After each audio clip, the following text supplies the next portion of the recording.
What's happening around the world and what's happening here at home? A very good evening to and welcome to Weekend Primetime News. I'm Sandro Ferdinando. Let's take a look at your headlines for tonight.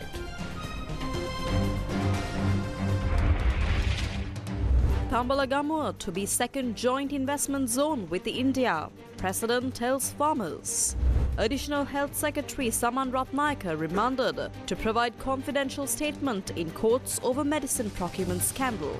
Lawyers for Truth and Justice demand for masterminds behind the medicine scandal be brought to justice. Governor's son accused of assault, travel ban issued. Prices of kottu and rice increased from midnight today. Sirasa FM celebrates 30 years, launches radio scene.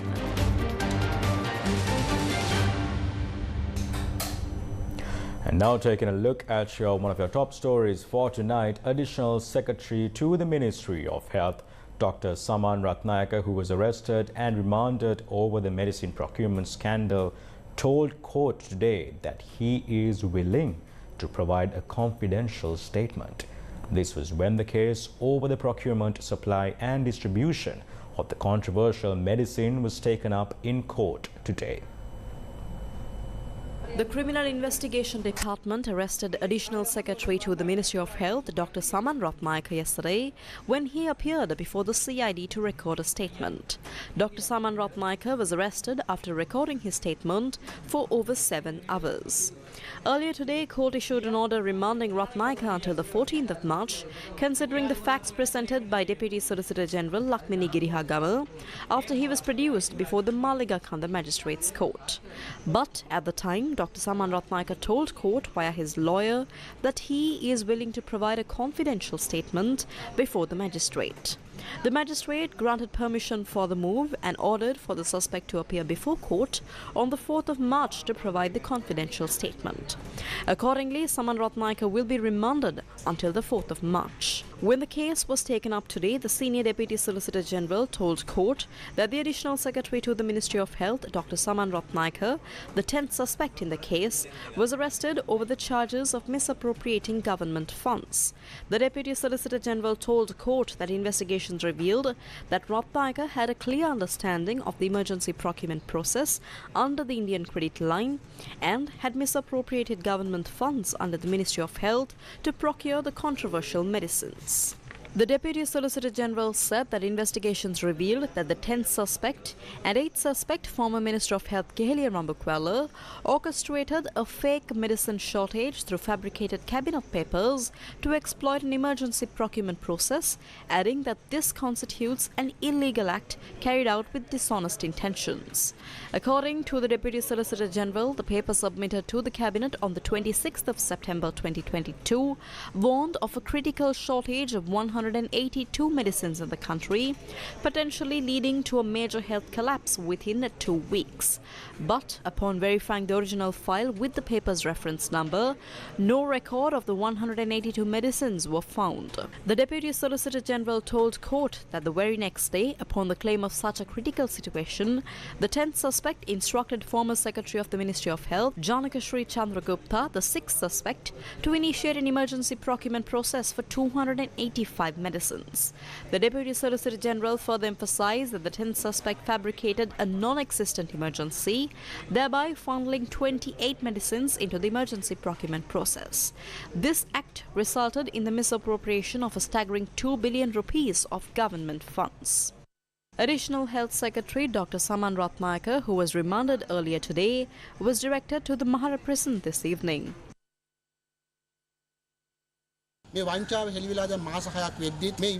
6 months have passed since this fraud involving substandard medicines came to light. Yet, the Director General of Health Services has failed to conduct a thorough follow-up investigation or gather reports on the 3,000 people who administered the human immunoglobulin and the approximately 3,000 cancer patients given the antibiotic. We know that under criminal law, not only committing a crime but also expressing or implying support for a crime or failing to report it can be considered an offence.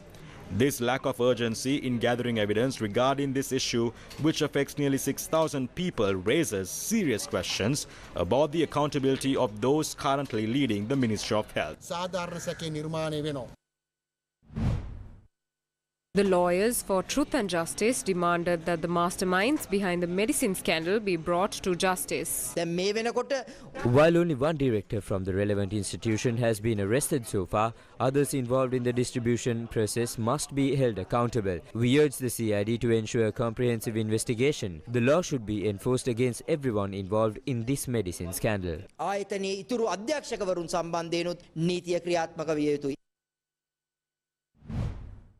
Opposition leader Sajith Premadasa said that although the majority of the parliament defended the accused in the medicine scandal, the truth is now being revealed.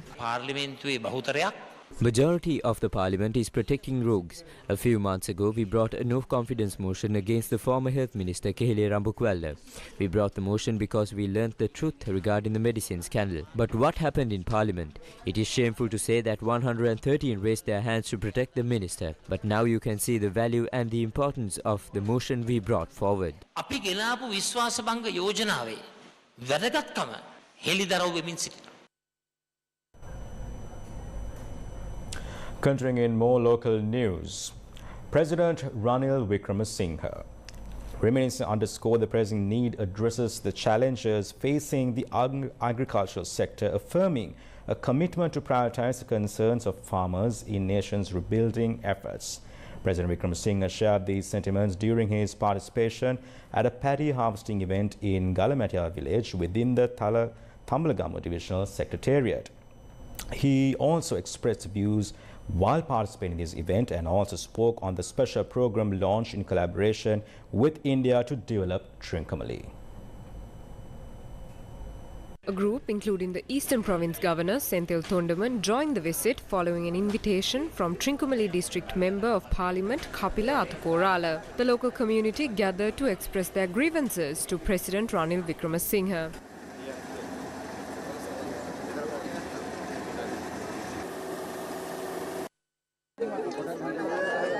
Among the issues raised were the urgent need for a canal to ensure adequate water supply for crop cultivation and the installation of an electric fence to safeguard farmlands from elephant intrusions. Meter 200ක් විතර තමයි ඔය කන්ද කියන ප්‍රමාණය තියෙන්නේ. මීටර 500ක් විතර ප්‍රමාණය. ඒක කැපුවා නම් පිහිටියලට පාර. Is there enough water? Yeah, we can get from MKY. කොම අපිට අක්කර අඩි 6000යි සම්පූර්ණ මුළු යායම වගා කරන්න ඕනේ. සම්පූර්ණයෙන්ම අක්කර කීයකට මේකේ සෙතක් හම්බ වෙනවද? ඔක්කොම අක්කර 5000කට ආසන්න ප්‍රමාණයක් ඍජුව මේකේ ප්‍රතිලාභ දෙන්න පුළුවන්. ඍජුව ප්‍රතිලාභ. ගොඩ මඩ දෙකම වැඩ කරනවා. දීවර කර්මාන්තයේ ඊට ටුවරිසම් සමය වැව් ටිකත් එක්ක ලොකු දෙයක් පටන් ගන්නවා. අන්තලේ සීනි කර්මාන්තවල අක්කර කීයද? එතන අක්කර 22000ක්. එතන අක්කර 22000ක් ඉවරස දැන් ෆැක්ටරි වහනකොට ඒ කට්ටියට වන්දි වෙනකොට ඉඩම් කෑල්ලක් දුන්නා. එතකොට එතනින් අඩු වෙච්ච ප්‍රමාණය දැනට තාවකාලිකව අල්ලගෙන ඉන්න කණ්ඩායමකුත් ඉන්නවා. ඒ ටිකත් අරනවා අක්කර 15000ක් විතර තමයි දැන් අත්තරම. ඒකට පස්සේ ටෙම්පරරි ඇග්‍රිකල්චර් කරන්න දීලා තියෙනවා සර් එඩම බයි පර්මිට්ස්. ඔක්කොම අඩු කරොත් 15000 තියෙනවා. අපිට ආයෝජන කලාපයක් දැම්මොත් වතුර තියෙනවා. සදෙන්න පුළුවන් අතර මහාලිකගේ වතුර දැන් The President expressed plans to collaborate with India to develop Trincomalee. ඉන්දියාව එක්ක අපි තිරුණාමලේ දිනු කරනවා.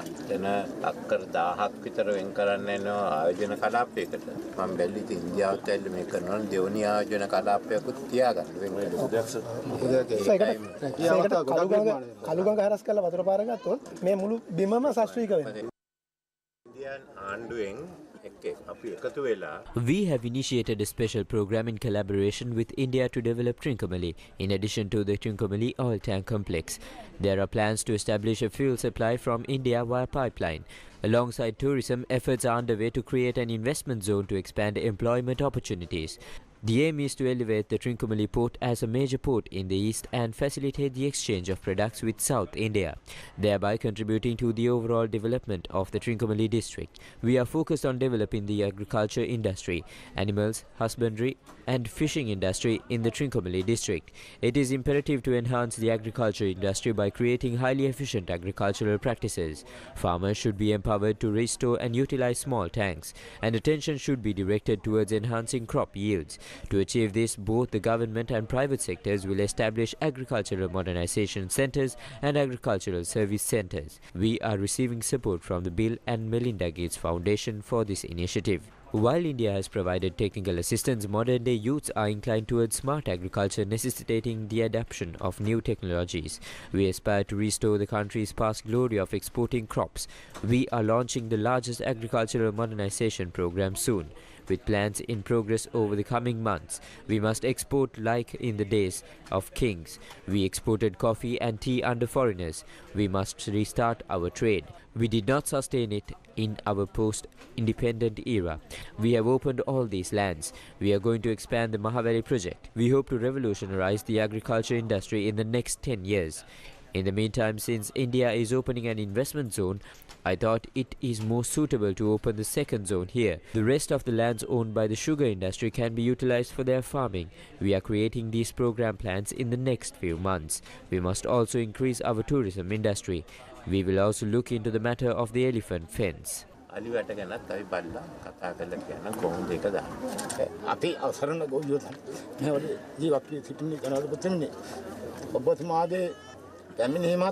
අපි ලොකු සතුටක් ලබනවා මේ සතුට තමයි ඇඬෙන්නේ මායින් ගම්වලට මෙතෙක් හිටපු ජනාධිපතිවරු ආවේ නැහැ අපිට බොහොම සතුටුයි සෙල්ල මේක අරගමු දැන් අපේ ලොකුම ප්‍රශ්නේ තියෙන්නේ අපි විශාල මුදලක් ණය වෙලා තියෙනවා මට පුළුවන් වුණේ මේ කාලෙදී ඒ ණය මේ වගේ ටිකක් කල් දාගෙන ණය ගෙවන කාලේ වැඩි කරගන්න නැත්නම් මේක ණය කොටසක් අඩු කරගන්න ඒත් අපිට ණය ගෙවන්න තියෙනවා දැන් වෙලා තියෙන්නේ අපේ අයවැයෙන් විශාලම ප්‍රමාණය යන්නේ පොලිස් මේවයි සමාජයක තමයි අපිට මේ එක සැරේම අවශ්‍යත් නැහැ අපිට අධීරයෙන් දෙන්න අපිට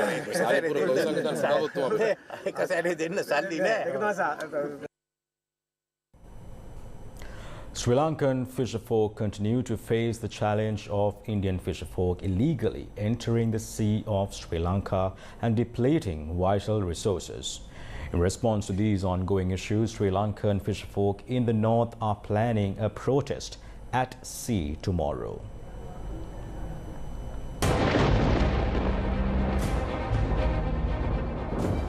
Indo-Lanka fishing controversy. Indian fisherfolk continue to illegally exploit the Sea of Sri Lanka using banned fishing gear that depletes fish stocks. These illegal activities rob Sri Lanka of millions of dollars worth of marine resources every week. Graphics based on satellite data offers a clear illustration of this ongoing issue. Tamil Nadu fisherfolk are protesting the recent 6-month prison sentence handed down to 3 of their counterparts currently in Sri Lankan custody. They are demanding the immediate release of the fisherfolk. This series of protests also included boycotting the Kachativa feast. Several Indian fishermen have recently been sentenced to 6 months in prison by Sri Lankan authorities. This has caused hardship for their families. We urge the Sri Lankan government to consider a humanitarian approach and explore possibilities for the release of the fishermen. We call for prompt discussions between the government of India and Sri Lanka to find a lasting solution to this recurring issue.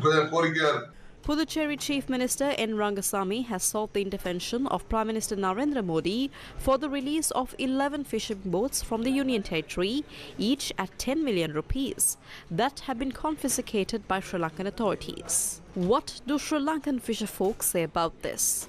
The fishing community in Jaffna will hold a protest tomorrow to denounce the illegal activities of Indian fisherfolk in Sri Lankan waters. Tomorrow we will be protesting against the looting by Indian fishermen using illegal gear by going close to the Indian waters. More than 5,000 boats from all parts of the Jaffna district will come to the sea.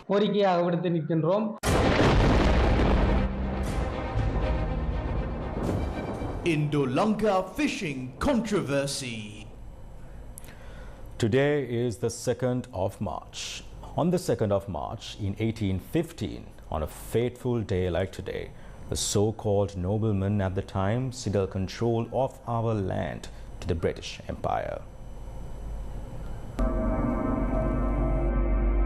Sri Lanka, a beautiful country with a documented history of over 2,500 years and a sea area 8 times larger than its 65,610 square kilometer landmass, holds the title of Asia's first democracy.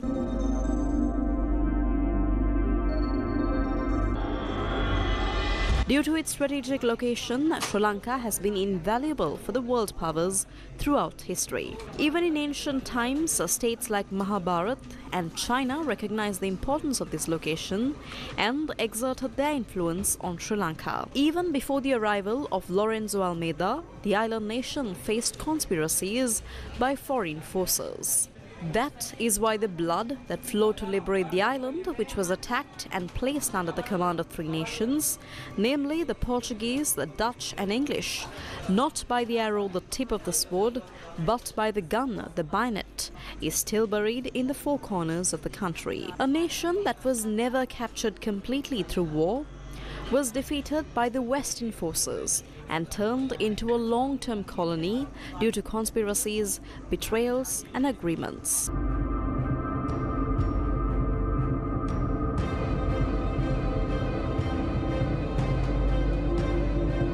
There were thousands of freedom fighters, including Yapa Bandara, Veera Puranappu, Gongala Godabanda, and Veera Kapitipola. Don Juan Dharmapala, who was the guardian of the country at the end of the Kota era, gifted his kingdom to the Portuguese through a deed. Such people who were born for the destruction of the country existed even in the days of kings. What happened in 1815 was that the land that the British could not conquer through war was handed over through a treaty. At that time, the country's elite families had a lust for power. The country was betrayed and gifted to foreigners through an agreement.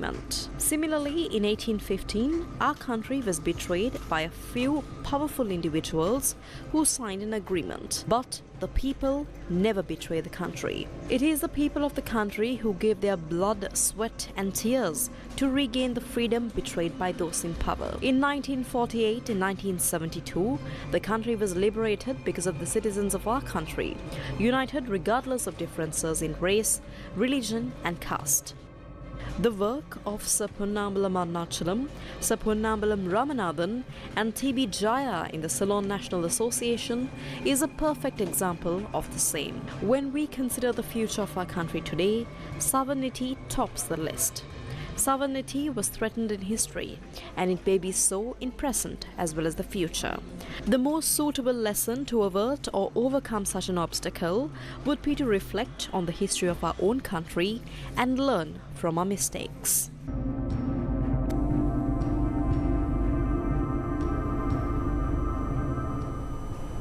United Nations High Commissioner for Human Rights Volker Turk highlighted that Sri Lanka's recent economic progress is overshadowed by concerns over a wave of new legislation. He was speaking at the 55th session of United Nations Human Rights Council. While the government has taken important steps to stabilize the economy, I am concerned by the introduction of new or proposed laws with potentially far-reaching impact on fundamental rights and freedoms, the rule of law and democratic governance. These include the Online Safety Act, the Anti-Terrorism Bill, the Electronic Media Broadcasting Authority Bill, and the NGO Supervision and Registration Bill, which variously strengthen the executive, grant broad powers to the security forces, and severely restrict rights to freedom of assembly, association and expression, impacting not only on civic space but the business environment. This year, Sri Lanka marks 15 years since the end of a decades-long civil war. Yet violations of human rights remain unaddressed. Provincial councils and local government bodies that promised a measure of devolution are not currently constituted. It is almost 5 years since the devastating Easter Sunday bombings, and despite Supreme Court orders, victims are still seeking truth and justice. While the government has introduced a draft legislation for a Commission for Truth, Unity and Reconciliation, the environment for a credible truth-seeking process remains absent.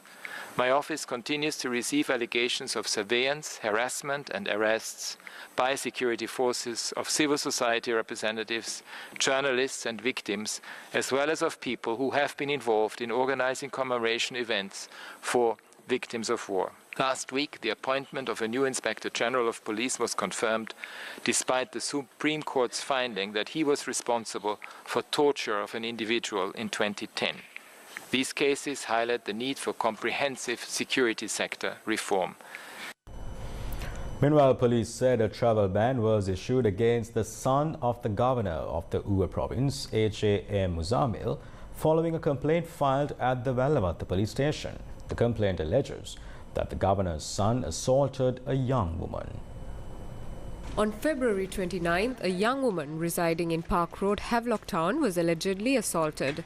The victim received treatment at a private hospital in Colombo following the incident. A complaint was filed at the Valavatta police station and all investigations are underway. Police are attempting to locate the suspect, the son of the governor of the Uva province, A.J.M. Muzamil, who is in hiding. The Valavatta police have submitted their initial findings to the Mount Lavinia court. Additionally, a travel ban have been imposed on the governor's son. Inspector General of Police Deshabandhu Tennakun stressed that Operation Yuka will continue until organized crimes in Sri Lanka are completely eradicated. He expressed these views during an event in Kandy today. Inspector General of Police Deshabandhu Tennakun obtained blessings today from the Temple of the Sacred Tooth Relic in Kandy.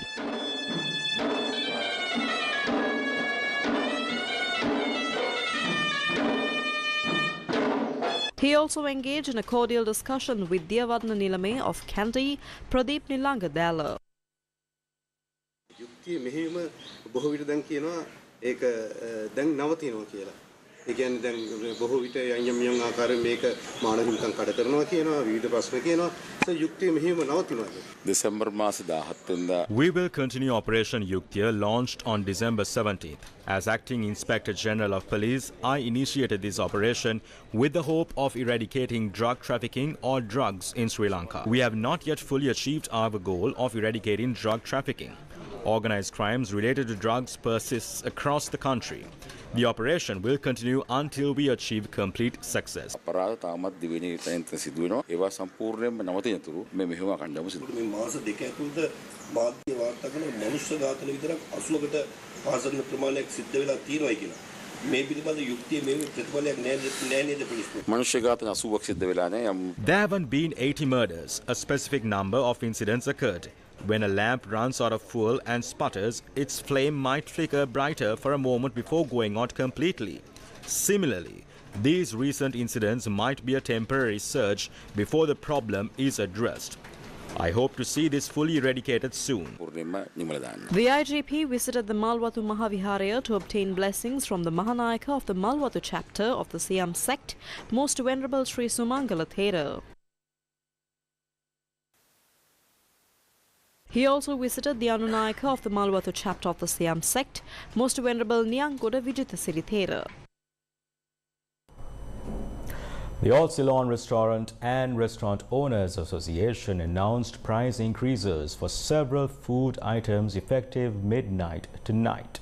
The Allon Restaurant and Restaurant Owners Association said the price increases are as follows: 5 rupees for a cup of plain tea, 10 rupees for a cup of milk tea, 10 rupees for short eats, 10 rupees for paratha and egg roti, 25 rupees for a packet of rice and curry, and 50 rupees for a packet of kottu and fried rice. President of the Allon Restaurant and Restaurant Owners Association, Harshana Rukshan, attributed the price hike to the lack of decrease in the cost of rice, meat and fish, which are essential ingredients. Moving on, MP Vasanta Yapa Bandara met with the Deputy Mahanayaka of the Ramana sector and the Getambe Aramaya Kandy today. The discussion centered on finding diplomatic solutions to secure the release of Sri Lankan youth trapped in cyber slave camps in Myanmar. Over 58 young IT professionals are being held captive and brutally tortured in Myanmar's Miyawadi district. We are deeply concerned by the government's inaction in securing their release. While the youths may have entered Myanmar on visiting visas, the government cannot absolve itself of responsibility due to the current economic hardship forcing young people to seek employment abroad.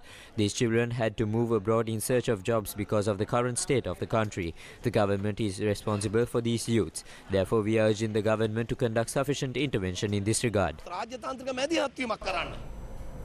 International Women's Day 2024 falls on the 8th of March, and tonight we take a look at a nurse who never gave up on her dreams.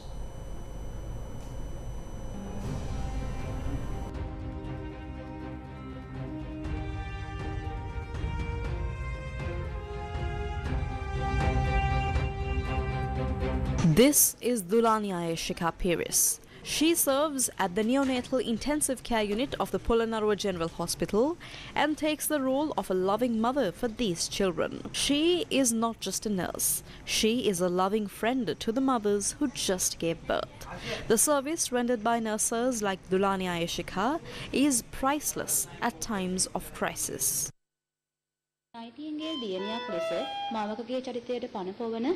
As a follower of Florence Nightingale, the nurse is someone who fills the void of a mother. This is a service that goes beyond a profession.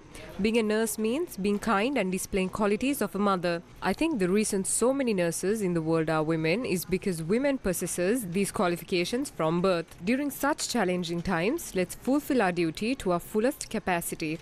Women are strong. This is the lifeline of this country.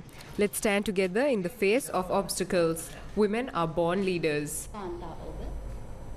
The ICDP 30 Partnership Evening in commemoration of 30th anniversary of the International Conference on Population and Development got underway in Colombo last night. The ICPD 30 Partnership Evening celebrated the journey of ICPD in Sri Lanka and reflected Sri Lanka's commitments to the ICPD during UNFPA's 50 years dedicated presence in the country. The event featured discussions on the significance of partnerships in advancing the goals of ICPD, particularly on the areas of sexual and reproductive health and rights and gender equality and women's empowerment. The occasion was attended by many dignitaries and representatives of the UNFPA. Sexual and reproductive health and rights are under siege around the world, and gender-based violence is a blight on humanity that is finding new ground in the online space. Sri Lanka has indeed shown the power of collective action and dedication to the principles of the ICPD agenda. An often left behind programme is the protection services that uphold the rights and access to healthcare and protection of survivors of gender-based violence. Here in Sri Lanka, I witnessed a strong commitment to address this gap. Using a multi-sectoral approach, the creation of emergency waiting areas, a safe and dignified space of solace within police stations for survivors of GBV, reflects a tangible commitment to ensuring that no survivor is left behind. With the Ministry of Public Security, 7 pilot emergency waiting areas are being set up. We have triumphed over significant challenges in maternal health, family planning, and gender-based violence. Our collective determination has propelled us forward, resulting in remarkable achievements. Maternal mortality rate have drastically reduced, standing at 29.5 per 100,000 live births in 2020 from 68 in 1990. I believe that a women's empowerment bill and a gender equality bill will be presented to the Sri Lankan cabinet next week, and bills which I hope will address to some extent, some of the concerns and demands of us women made not years ago, but actually decades ago. Of course, there needs to be the requisite financial resources and the political will for their enforcement in the coming years, once they have been enacted by Parliament. A special edition of the Sri Lanka Journal of Population Studies and a stamp were unveiled commemorating the occasion. A media briefing ahead of the 38th International CA Students Conference got underway in Colombo yesterday. The 38th International CA Students Conference will take place on the 5th of March in Colombo under the theme Sustainable Collaboration. The conference will consist of multiple sessions throughout the day conducted by eminent resource personnel, which will be followed by panel discussions. Our keynote speech is on navigating modern maritime. During this session, we will be discussing on why we should select maritime industry as the future of service sector and maritime industry potential as Sri Lanka's future service sector. And moving on, we are talking about artificial intelligence, how it affects social and economic development. The student panel discussions will be conducted by local and international students and will be conducted under the theme Sustainable Growth Amidst Uncertainty. The expert panel discussions will be conducted focusing on the present taxation system of Sri Lanka. Elevate your business insight and self-worth with renowned Harvard professor Dr. Boris Groisberg on the 4th, 5th and 6th of March as he joins Sri Lanka's leading business minds, deconstructing and analyzing the world's most successful brands and their inspiring case studies. Join this rare opportunity to participate in an interactive study and discussion series. Entry by reservation only. Call 0777 881 922. Media sponsor, Newsfirst.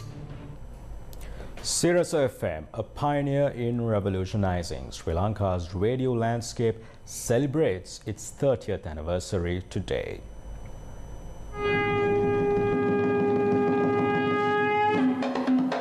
සුබෝදෑසන. අද වර්ෂ 1994 වූ මාර්තු මාස 2 වෙනිදා බදාදා. අද ශ්‍රී ලංකාවේ ප්‍රථම වාරට FM stereo තරංගමාලා ඔස්සේ පුරා පැය 18ක සිංහල විකාශයක් ඔබ වෙත ගෙන එන්නේ සිරස FM ඔස්සේ. හා පුරා කියලා අපේ මංගල වැඩසටහන සූරිය සිරස. 3 decades ago today, Sirasa FM took to the Sri Lankan airwaves, forever changing the country's radio landscape. With fresh program formats that resonated with listeners, Sirasa FM truly revolutionized the radio.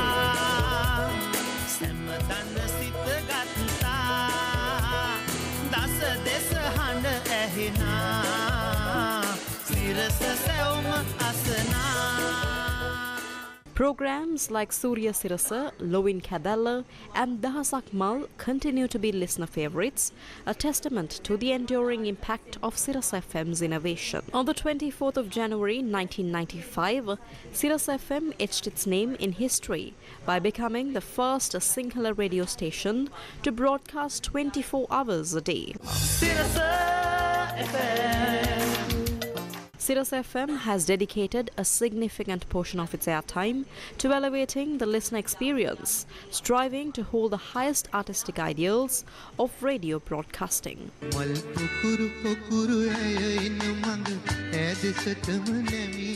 This commitment is evident in the presentation of groundbreaking concerts like Shwetaratriya, Miyasi Tatakaya, Miyasi Arana, Ramya Tirthaya and Sandakan Vasila, which have revitalized the art of concerts in Sri Lanka. In its very first year in 1994, Sirasa FM won the award for the most popular radio station at the Unda Radio Awards. From 2006 to 2012, Sirasa FM won the award for the most popular radio station at the Slim People's Choice Awards.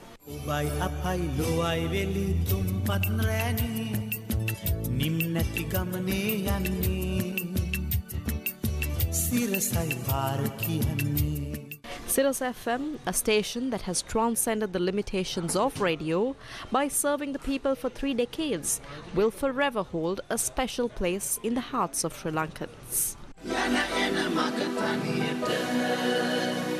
Sirasa FM.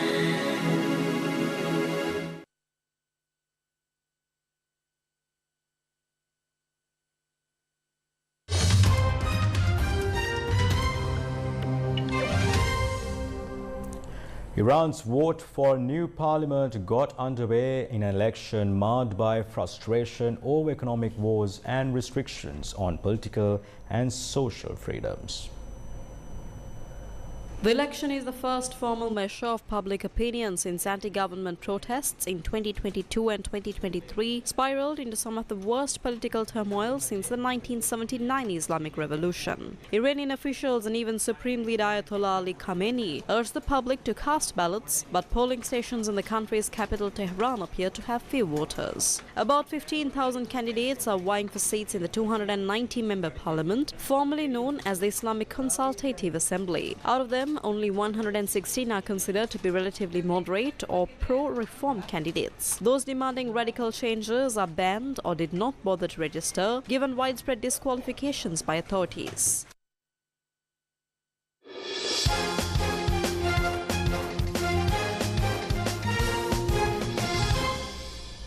The 94th Battle of the Maroons between Nalanda College and Nalanda College took center stage at the SSC grounds in Colombo today.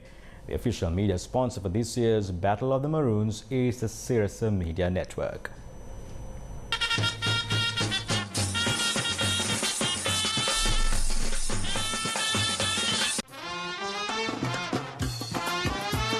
Before the start of the match, the N.M. Pereira Memorial Challenge Trophy that will be presented to the champions was brought to the stadium by the wife of late Bandula Varnapura, who was the first Test cricket captain of Sri Lanka, and Arjuna Ranatunga, also a former Test cricket captain of Sri Lanka. Apart from this, a commemorative gift was also given to Ranjit Panditage, who joined the occasion as the chief guest. Having won the toss of the match, the Ananda College captain decided to bowl first. Nadul Jailath was the first to be dismissed without scoring any runs. Manupa Manmita scored 24 runs. Sadev Samrasinghe, who played a valuable innings, scored 84 runs. Furthermore, Nalanda College captain Sajitha Vithanage, with an unbeaten century, was able to ensure that they posted a competitive total before declaring their innings on 277 for the loss of 8 wickets. In reply, Ananda College lost their first wicket of Danindu Sellapurama for 4 runs, and Kanchana de Livera, who scored 33 runs, was the next wicket to be dismissed. At stumps on day 1, Ananda College were 55 for the loss of 2 wickets.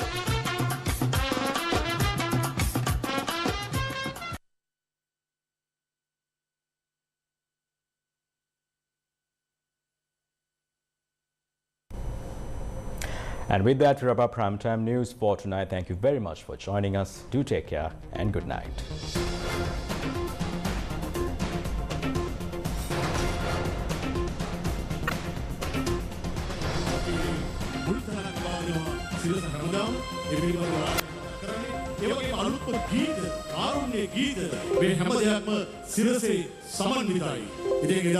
පළවෙනි වසරේ පාතබල දෑවර්ෂ පූර්ණයට ඇවිල්ලා ඔබයි තුන්වෙනි වසරට ගිහිල්ලා හතරවෙනි වසරේ සිව්පදයේ මතක ඇති පස්වන පුදම් ප්‍රීතියෙන් වසරට අවුරුදු 6ට කවුරුත් අහයි සද්දන්ත ගොලේ සිරස හරහා දස වසරක් අටමහ රට එක්ක ගමන් කරමින් ලංකාවේ 10 20 30 වෙලා දැන් දශක 3ක් පිටම හැමදාමත් ලංකාවේ අංක 1 ගුවන් විදුලිය රේඩියෝව වී තිබෙන්නේ සිරස FM සේවයයි. ඒ පිළිබඳව තවත් තර්ක උවමනා නැහැ. හැමෝගෙම මුළු මහත් ලාංකීය ජනතාවගේ ආදරය දෙනු සිරසට අවුරුදු 30යි ගායක ගායිකාවෝ 30යි. මගේ ඊළඟ පරම්පරාවේ ඉන්න